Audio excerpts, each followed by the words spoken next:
프랜시스 크릭은 과학저널 네이처에 DNA의 이중나선 구조를 처음 소개했습니다. DNA의 발견은 생물공학이라고 하는 새로운 과학의 출발을 도왔고 이 땅에 살고 있는 생물의 다양성을 이해하는 기초를 제공하며 유전자 치료의 길을 열어주었습니다.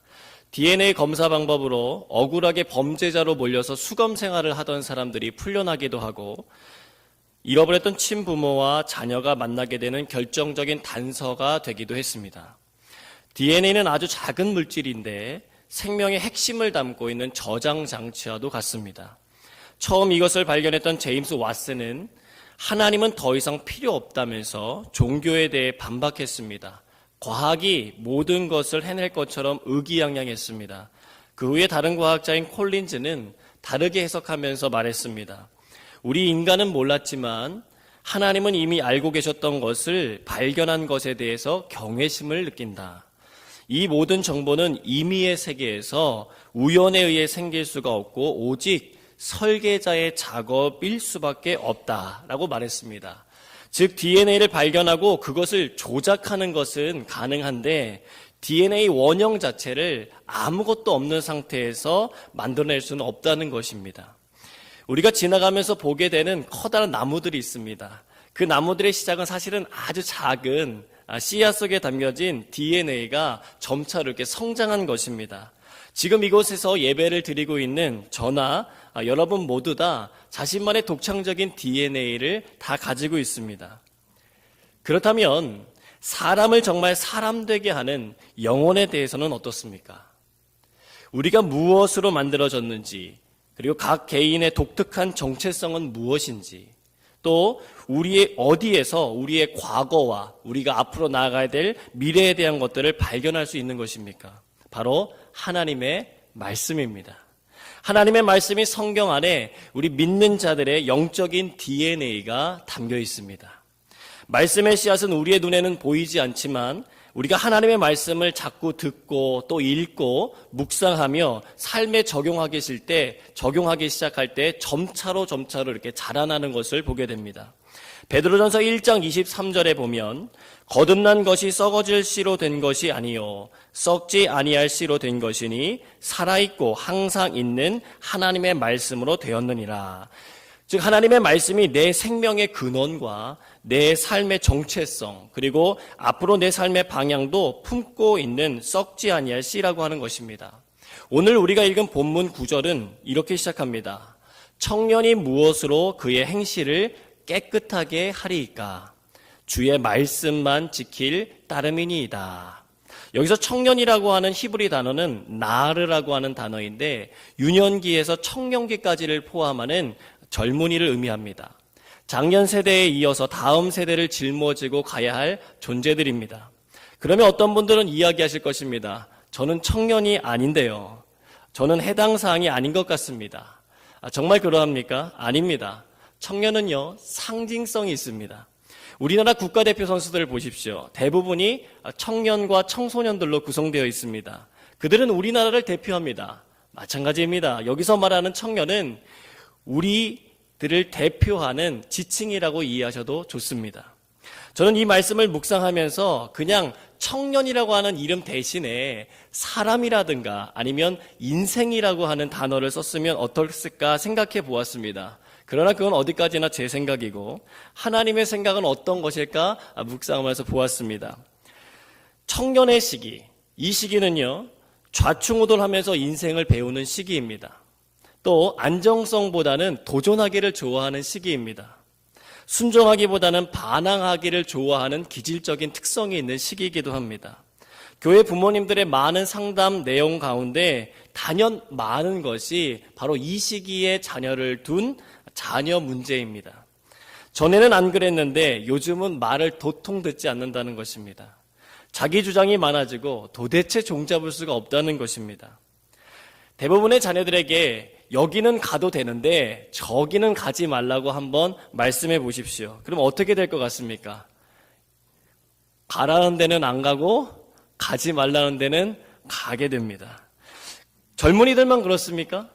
아담과 하와는요, 청년의 시기를 지나서 가정을 이루었지만 하나님이 하지 말라고 하는 선악을 알게 하는 나무의 실과를 따먹고 말았습니다. 기어코 따먹었죠. 즉 본문의 맥락에서 청년이 상징하는 것은 감정적이고 그리고 덜 다듬어져서 절제가 필요한 모든 이들을 지칭하는 것입니다. 청년이 무엇으로 그의 행실을 깨끗하게 하리까라고 하는 질문은 욕망을 절제하지 못해서 깨끗하게 살지 못하는 청년들과 우리 모두에게 주시는 말씀입니다. 마치 불나방이 불 속으로 뛰어들어가는 것처럼 여전히 죄의 짐에 매여서 눌려서 떼묻고 자유도 잃어버린 채 무거운 짐을 짊어지고 살아가는 이 땅의 백성들을 위한 메시지라고 하는 것입니다. 우리는 삶의 곳곳이 깨끗하게 정돈되어 있기를 마음속으로 늘 바랍니다. 하지만 마음속으로 바라는 것과 현실이 다르다 보니까 사람들은 무엇을 받게 되냐면 자꾸만 스트레스를 받게 됩니다. 왜 그렇습니까? 가식적으로 살아가야 되기 때문에 그렇습니다. 속이 깨끗하지 않은데 깨끗한 척 하려고 하니까 참 힘듭니다. 어느 법정 소송 사건에서 가장 중요한 증인으로 채택된 12살의 소년이 있었습니다.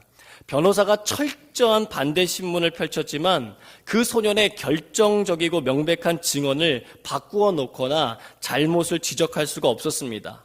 그래서 변호사가 골똘히 생각하다가 엄숙한 음성으로 물었습니다. 너의 아버지가 너에게 어떻게 증언해야 하는지 가르쳐 주었지? 그렇지. 그러자 소년은 예 대답했습니다. 옳았구나. 걸려들었다. 그러면서 자신감을 얻은 이 변호사는 이야기하기 시작합니다. 그러면 너의 아버지가 너에게 어떻게 말하라고 했지? 이렇게 물었습니다. 그때 소년의 입에서 나온 말은 아주 당당하고 명쾌했습니다. 변호사님이 저를 곤란에 빠뜨리려고 이것저것 물어보더라도 다만 사실만을 말한다면 언제나 똑같은 것을 말할 수 있을 거라고 아빠가 말씀하셨어요. 도리어 한 방 맞은 거죠. 이것이 겉과 속이 깨끗한 자에게 주어지는 복입니다. 주변에서 아무리 무서운 사람이 흔들어대어도요, 흔들리지 않습니다. 여러분 이런 깨끗함의 평안함의 복을 누리시길 원하십니까? 그러면 길이 있습니다. 오늘 시편 기자는 깨끗하게 되고픈 간절함이 그 길이라고 우리에게 제시해 줍니다. 10절부터 12절 말씀을 보겠습니다. 10절부터 12절 말씀 우리가 함께 같이 봉독하겠습니다. 내가 전심으로 주를 찾았사오니 주의 계명에서 떠나지 말게 하소서. 내가 주께 범죄하지 아니하려 하여 주의 말씀을 내 마음에 두었나이다. 찬송을 받으실 주 여호와여 주의 율례들을 내게 가르치소서. 아멘. 전심으로 찾았다고 합니다. 떠나지 말게 해달라고 간청합니다. 내게 가르쳐달라고 부탁합니다. 모두 다 간절함을 표현하고 있습니다. 행실이 깨끗하게 되기를 간절히 원한다는 것입니다. 이 사모함이 저와 여러분 모두에게 회복되어지는 이 밤이 되시길 주님의 이름으로 축복합니다. 11절에 내가 주께 범죄하지 아니하려 한다는 말씀은 무엇입니까? 죄의 유혹이 끊임없이 찾아온다는 것입니다. 사단이 우리를 범죄하게 하는 목적이 무엇입니까? 우리를 감옥에 가게 하기 위함입니까? 아니면 우리에게 벌금을 주기 위함입니까? 그 정도가 아닙니다. 주님으로부터 멀어지게 하기 위함입니다. 하나님의 나라에서 우리를 추방시켜서 우리를 자신들의 노예로 삼고 싶어하는 것입니다. 그래서 시편 기자는 우리가 누구에게 죄를 짓지 아니해야 하는지를 분명하게 밝히고 있습니다. 바로 주님이라고 얘기합니다. 크리스찬은 세상 법보다 더 위의 법을 따르는 사람들입니다. 세상 법은요, 겉으로 나타난 행위들을 처벌의 기준으로 삼습니다. 심증은 있는데 물증이 없으면 세상 법으로는 처벌이 어렵습니다. 그러나 주님은 우리의 무엇까지도 살피십니까? 우리의 마음까지도 살피시는 분이십니다. 마음속에서 짓게 되는 모든 죄들도 처벌의 대상입니다. 그래서 시편 기자는 그에 대한 대응책으로 마음속에 무엇을 두었다고 고백하고 있습니까? 주님의 말씀을 두었다라고 이야기하고 있습니다. 주님의 말씀이 우리를 무엇으로부터 지켜준다는 것입니까? 죄로부터 지켜준다라고 하는 것입니다. 문제는 깨끗함과 상관없이 사는 것에 익숙해져 버린 사람들입니다. 처음부터 그렇게 살기를 원하는 사람은 없을 것입니다. 그런데 살다 보니까 그것이 너무 익숙해졌을 뿐입니다. 이제는 익숙해진 것에서 벗어나야 될 때입니다. 우리의 신분은 거지가 아니라 하늘나라의 왕자이고 공주이기 때문에 그렇습니다. 옆에 있는 분에게 한번 인사하겠습니다. 당신은 하늘나라 왕자님이십니다. 당신은 하늘나라 공주님이십니다. 공주님께 왕자님이라고 하시면 안 됩니다. 깨끗지 않게 살아가야 하는 인생이 아니라 깨끗하게 살 수 있는 인생이라고 주님이 말씀하시는 것입니다. 두 번째로는 깨끗함과 평안함의 복을 누리는 방법이 있는데 바로 주의 말씀을 지키는 것이라고 말씀하고 있습니다. 하나님의 말씀 자체이신 예수님은 이 땅에 계실 때에 깨끗한 자만 자신에게 올 수 있다라고 말씀하시지 않으셨습니다.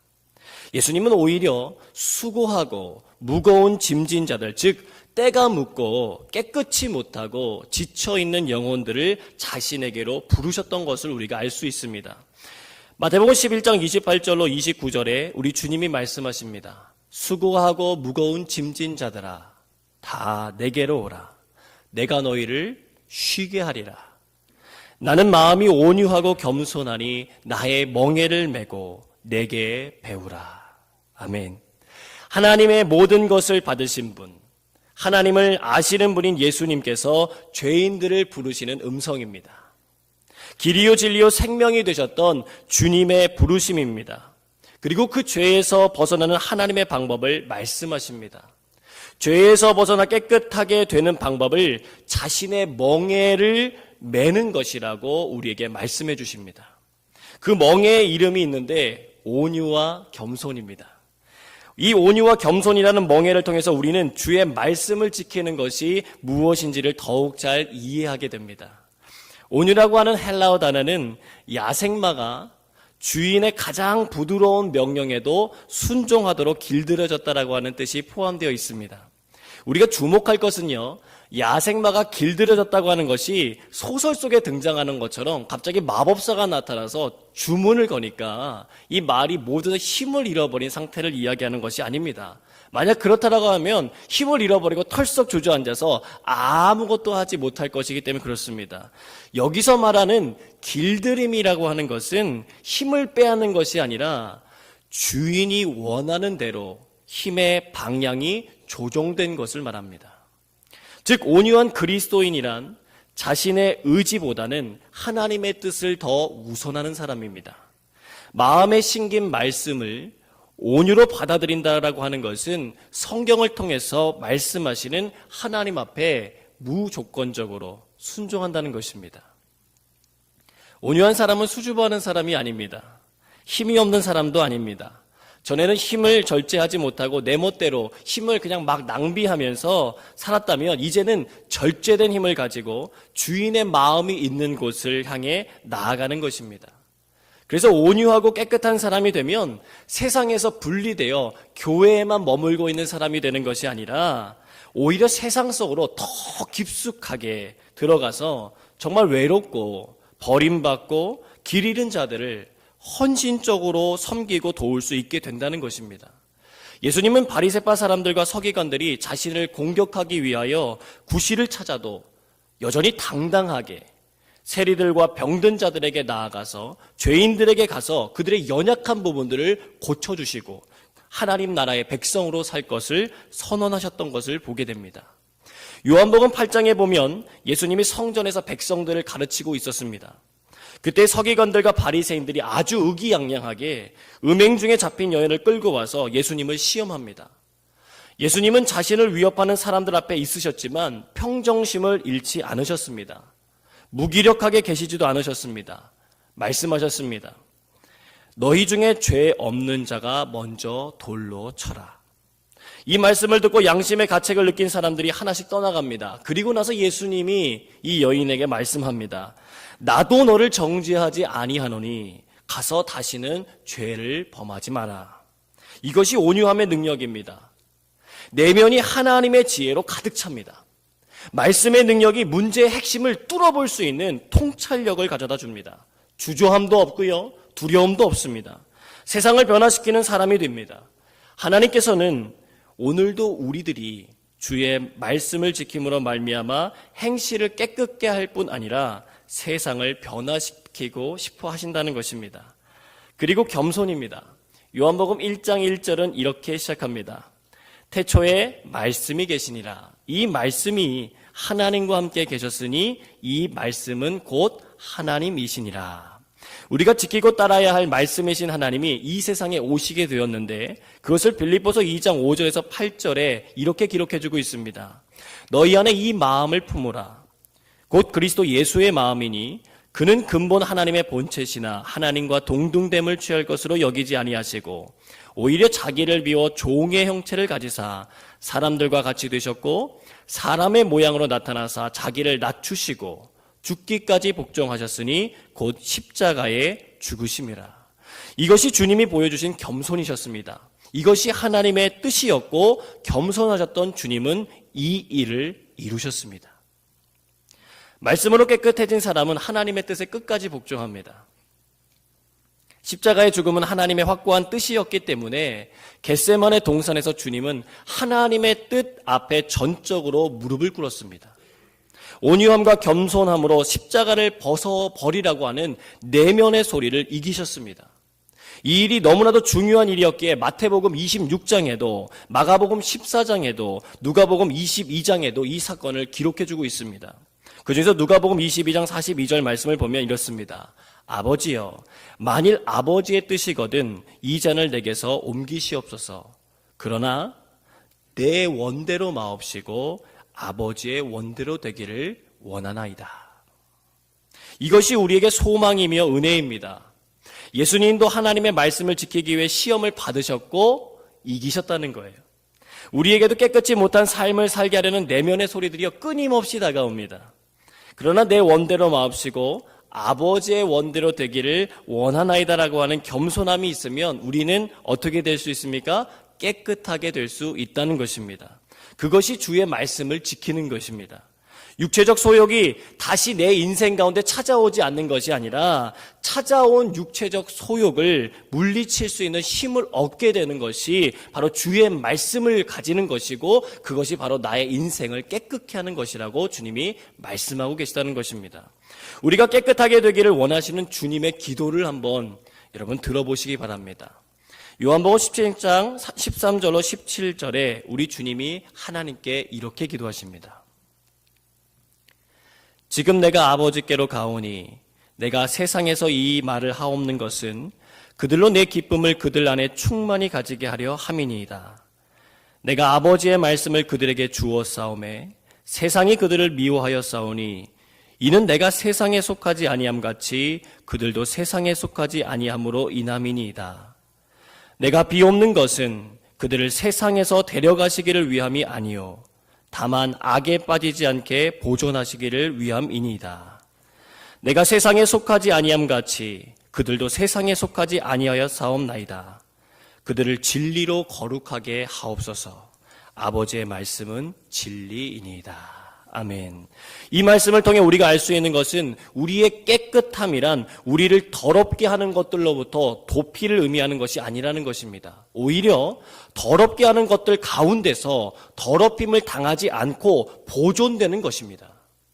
마치 새롭게 고치고 없애는 현대 문명 속에서도 문화유산이라고 하는 이름을 가지고 보호받고 있는 문화재들처럼 우리는 하나님의 문화유산으로 세상에게 보여져야 하기 때문에 그렇습니다. 사람들은 문화재를 보면서 그 시대의 가치관을 바라보게 됩니다. 마찬가지로 사람들이 하나님의 말씀대로 살아가는 우리들의 모습을 통해서 하나님 나라의 가치관을 바라볼 수 있어야 된다라고 하는 것입니다. 현대에 인정된 문화재들은 세상의 사람들도 아끼고 사랑할 줄 압니다.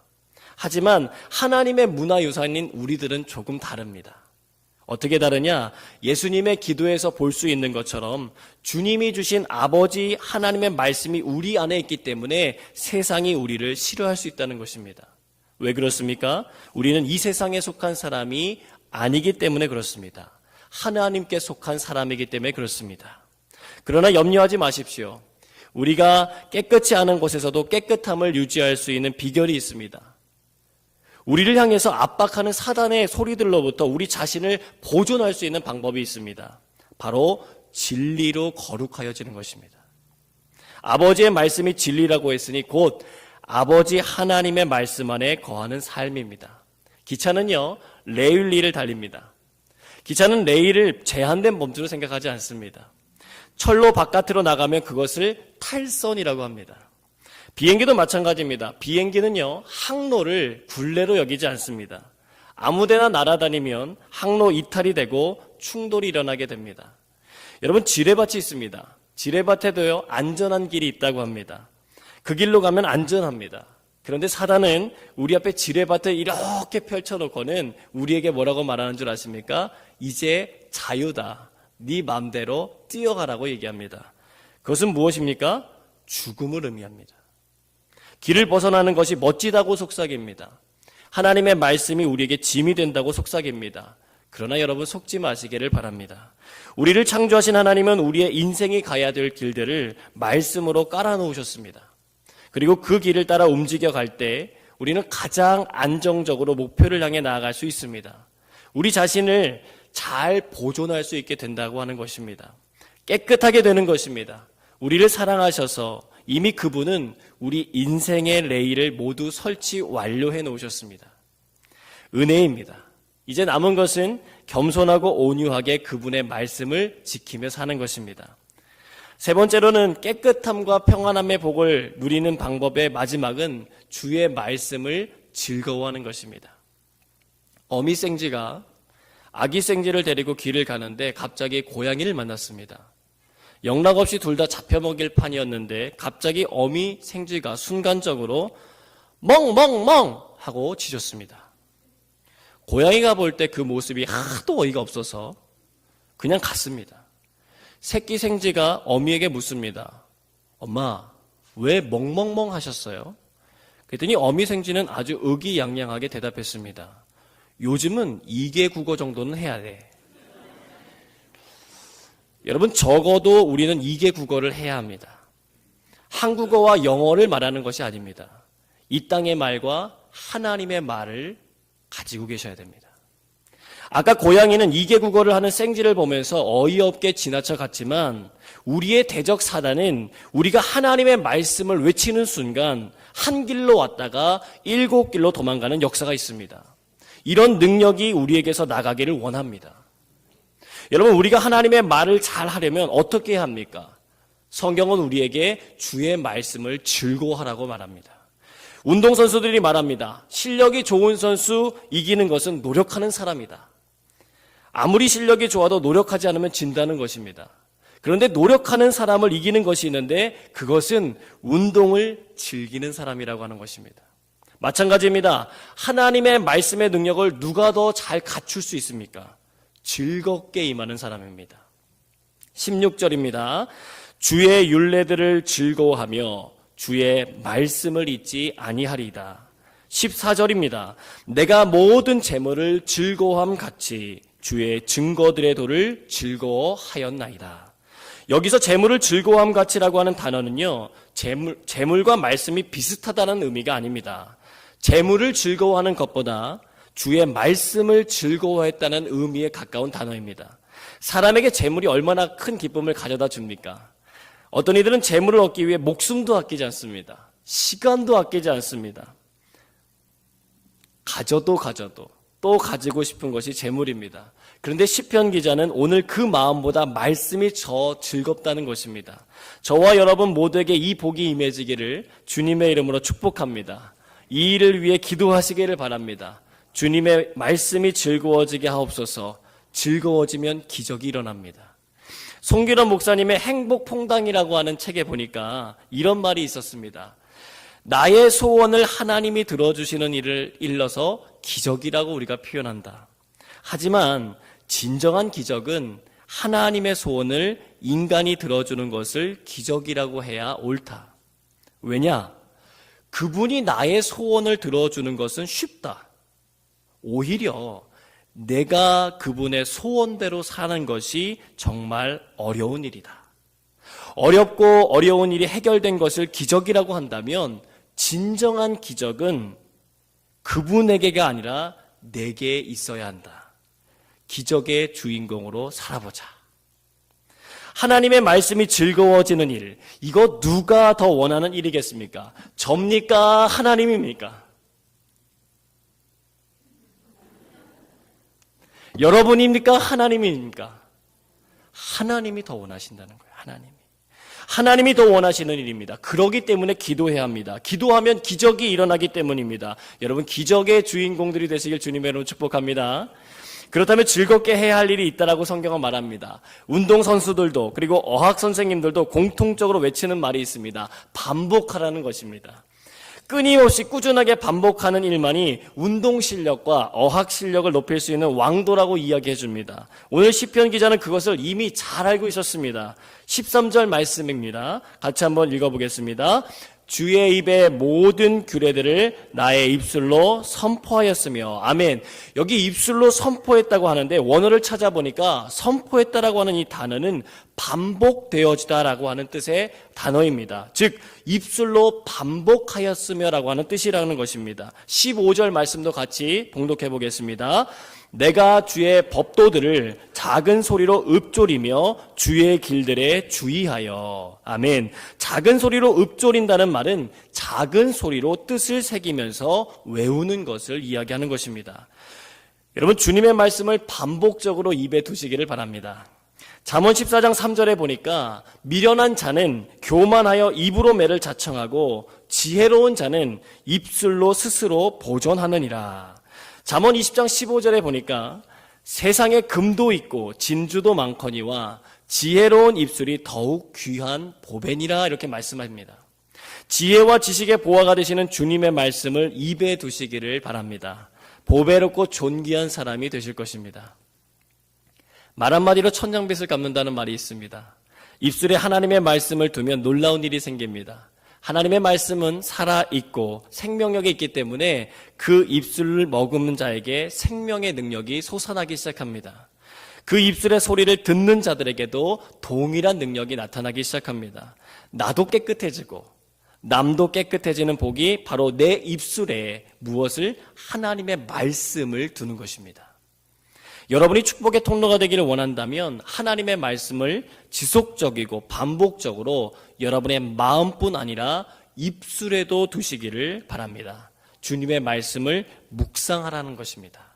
여러분의 영혼이 죄로부터 자유함을 얻을 뿐 아니라 복의 근원으로 쓰임받게 되실 것입니다. 기도하겠습니다. 여러분, 하나님은 우리의 행실이 깨끗해지기를 원하십니다. 또한 우리가 말씀을 즐거워하며 마음과 입술에 두는 자로 살아가길 우리보다도 더 원하십니다. 우리의 힘만으로는 어렵지만 성령님이 친히 도와주시기를 원합니다. 이것이 은혜입니다. 하나님, 제 행실이 깨끗해지길 원합니다. 주의 말씀을 내 마음에 두게 하옵소서. 하나님, 제가 즐겁게 주의 말씀을 즐거워하며 입술로 고백하는 삶을 살기 원합니다. 그렇게 살 수 있는 축복을 주옵소서. 재물보다 더 주의 말씀이 즐거워지는 놀라운 영적 세계를 경험하게 하옵소서. 특별히 사순절 절기가 시작된 오늘부터 더욱 하나님의 말씀을 사모하게 하옵소서. 온유하고 겸손하신 주님을 본받게 하옵소서. 우리 합심하여 기도하겠습니다. 사랑하는